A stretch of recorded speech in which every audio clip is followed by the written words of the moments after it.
Ville et mondialisation. Dans ce chapitre, tu vas découvrir le rôle que jouent les villes dans la mondialisation. Première partie, les villes mondiales. Certaines villes sont appelées des métropoles.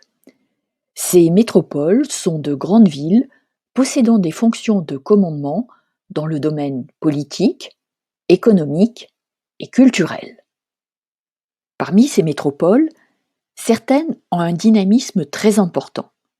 On les considère comme des espaces moteurs de la mondialisation. On les appelle des villes mondiales. Elles concentrent de nombreuses fonctions de commandement au niveau mondial.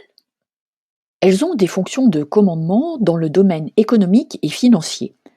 On y trouve de grandes banques, des bourses comme celle de Wall Street à New York et des sièges sociaux de firmes transnationales, c'est-à-dire des entreprises présentes dans plusieurs pays. Elles ont des fonctions dans le domaine culturel, avec la présence de grands musées, d'universités prestigieuses, d'organisations de congrès et de grands événements sportifs comme les Jeux olympiques par exemple. Elles possèdent également des centres de décision de politique internationale. Ainsi, l'ONU se trouve à New York et l'UNESCO à Paris. Ces villes mondiales sont très bien reliées entre elles par différents moyens qui permettent des flux importants dans deux domaines principalement. Il y a des flux d'informations et d'argent qui se font par Internet. Il y a aussi des flux humains. La présence d'aéroports internationaux favorise ces flux, que ce soit pour des raisons professionnelles ou touristiques. Les flux humains s'expliquent également par une immigration internationale importante. Le dynamisme des villes mondiales attire de nombreuses personnes de nationalités très variées.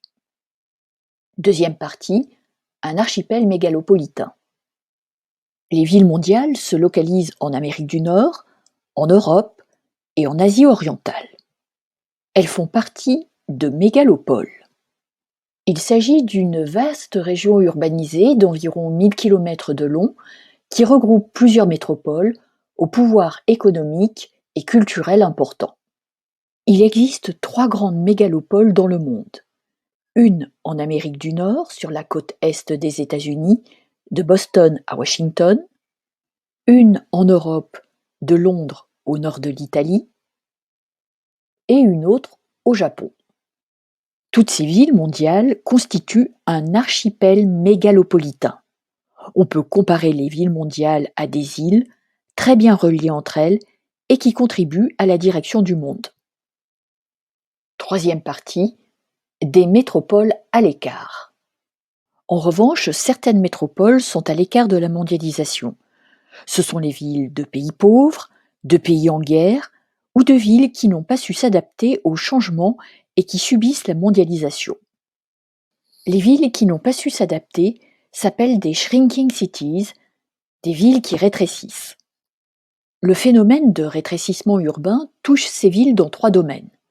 Dans le domaine démographique avec une perte de population, dans le domaine économique avec une perte d'activité industrielle et d'emploi, et dans le domaine social avec le développement de la pauvreté.